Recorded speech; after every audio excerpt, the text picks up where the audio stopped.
भागवत गीता अध्याय 5 कर्मयोग कृष्ण भावना भावित कर्म। श्लोक 27 से 28। स्पर्शांकृत्वा बहिर्बाह्याश् चक्षुश्चैवान्तरे भ्रुवो प्राणापानौ समौ कृत्वा नासाभ्यन्तरचारिणौ 27। यतेन्द्रिय मनोबुद्धिर्मुनिर्मोक्षप्रायण है विगतेच्छाभ्य क्रोधो यह सदा मुक्त एव सह।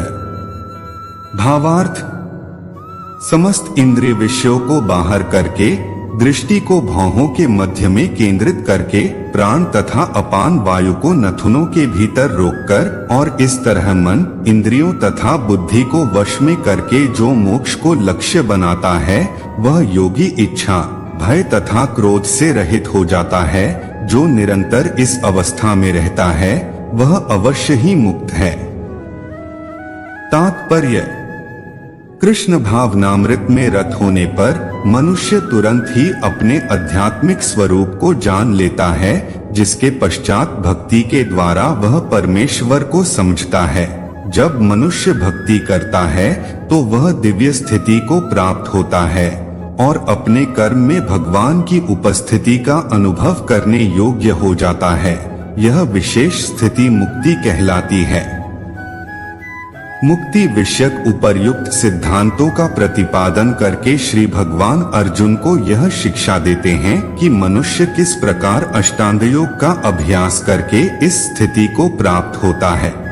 यह अष्टांग योग 8 विधियों नियम, आसन, प्राणायाम, प्रत्याहार, धारणा, ध्यान तथा समाधि में विभाजित है। छठे अध्याय में योग के विषय में विस्तृत व्याख्या की गई है। 5वें अध्याय के अंत में तो इसका प्रारंभिक विवेचन ही दिया गया है। योग में प्रत्याहार विधि से शब्द, स्पर्श, रूप, स्वाद तथा गंध का निराकरण करना होता है और तब दृष्टि को दोनों भौहों के बीच लाकर अधखुली पलकों से उसे नासाग्र पर केंद्रित करना पड़ता है।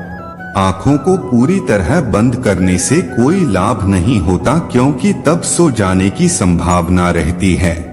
न ही आँखों को पूरा खुला रखने से कोई लाभ है, क्योंकि तब तो इंद्रिय विषयों द्वारा आकृष्ट होने का भय बना रहता है।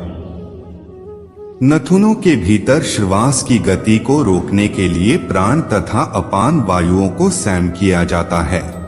ऐसे योगाभ्यास से मनुष्य अपनी इंद्रियों के ऊपर नियंत्रण प्राप्त करता है, बाह्य इंद्रिय विषयों से दूर रहता है और अपनी मुक्ति की तैयारी करता है।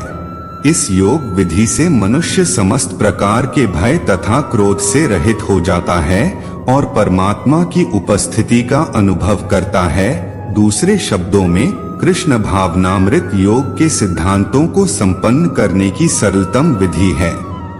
अगले अध्याय में इसकी विस्तार से व्याख्या होगी। किंतु कृष्ण भावना भावित व्यक्ति सदैव भक्ति में लीन रहता है, जिससे उसकी इंद्रियों के अन्यत्र प्रवृत्त होने का भय नहीं रह जाता। अष्टांग योग की अपेक्षा इंद्रियों को वश में करने की यह अधिक उत्तम विधि है। अध्याय 5 कर्मयोग कृष्ण भावना भावित कर्म। श्लोक 29। भोक्तारं यद्यत्पसा सर्वलोक महेश्वरम सुहृदं सर्वभूताना ज्ञात्वा मां शांतिमृच्छति। भावार्थ, मुझे समस्त यज्ञों तथा तपस्याओं का परम भोक्ता, समस्त लोकों तथा देवताओं का परमेश्वर एवं समस्त जीवों का उपकारी एवं हितैषी जानकर मेरे भावनामृत से पूर्ण पुरुष भौतिक दुखों से शांति लाभ करता है।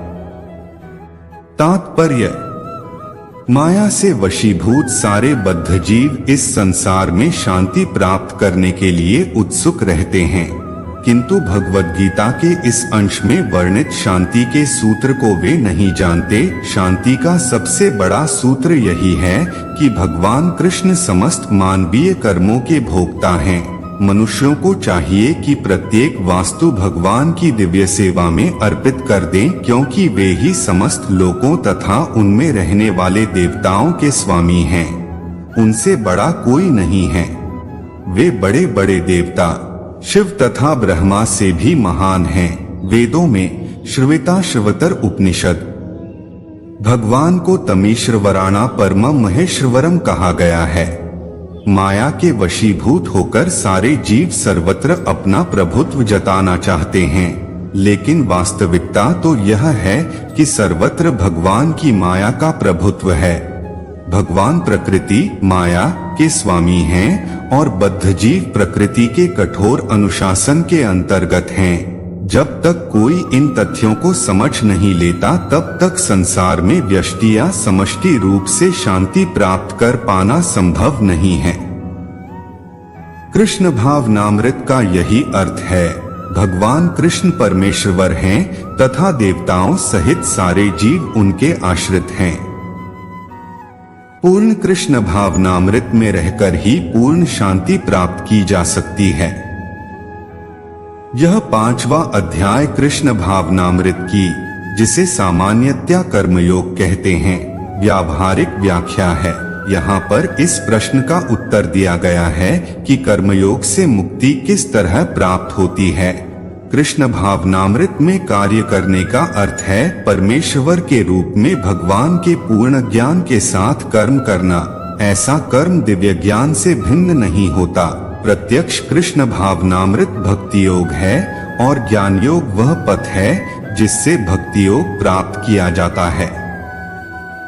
कृष्ण भावनामृत का अर्थ है परमेश्वर के साथ अपने संबंध का पूर्ण ज्ञान प्राप्त करके कर्म करना, और इस चेतना की पूर्णता का अर्थ है कृष्ण या श्री भगवान का पूर्ण ज्ञान। शुद्ध जीव भगवान के अंश रूप में ईश्वर का शाश्वत दास है। वह माया पर प्रभुत्व जताने की इच्छा से ही माया के संपर्क में आता है और यही उसके कष्टों का मूल कारण है। जब तक वह पदार्थ के संपर्क में रहता है उसे भौतिक आवश्यकताओं के लिए कर्म करना पड़ता है, किंतु कृष्ण भावनामृत उसे पदार्थ की परिधि में स्थित होते हुए भी आध्यात्मिक जीवन में ले आता है, क्योंकि भौतिक जगत में भक्ति का अभ्यास करने पर जीव का दिव्य स्वरूप पुनः प्रकट होता है। जो मनुष्य जितना ही प्रगत है वह उतना ही पदार्थ के बंधन से मुक्त रहता है। भगवान किसी का पक्षपात नहीं करते। यह तो कृष्ण भावनामृत के लिए व्यक्तिगत व्यावहारिक कर्तव्य पालन पर निर्भर करता है, जिससे मनुष्य इंद्रियों पर नियंत्रण प्राप्त करके इच्छा तथा क्रोध के प्रभाव को जीत लेता है। और जो कोई उपर्युक्त कामेच्छाओं को वश में करके कृष्ण भावनामृत में दृढ़ रहता है वह ब्रह्म निर्वाण या दिव्य अवस्था को प्राप्त करता होता है। कृष्ण भावनामृत में अष्टांग योग पद्धति का स्वयं अभ्यास होता है, क्योंकि इससे अंतिम लक्ष्य की पूर्ति होती है। यम नियम आसन प्राणायाम प्रत्याहार धारणा ध्यान तथा समाधि के अभ्यास द्वारा धीरे धीरे प्रगति हो सकती है, किंतु भक्ति योग में तो ये प्रस्तावना के स्वरूप हैं, क्योंकि केवल इसी से मनुष्य को पूर्ण शांति प्राप्त हो सकती है। यही जीवन की परम सिद्धि है। इस प्रकार श्रीमद् भगवद गीता के 5वें अध्याय कर्मयोग कृष्ण भावना भावित कर्म का तात्पर्य पूर्ण हुआ। हरे कृष्णा।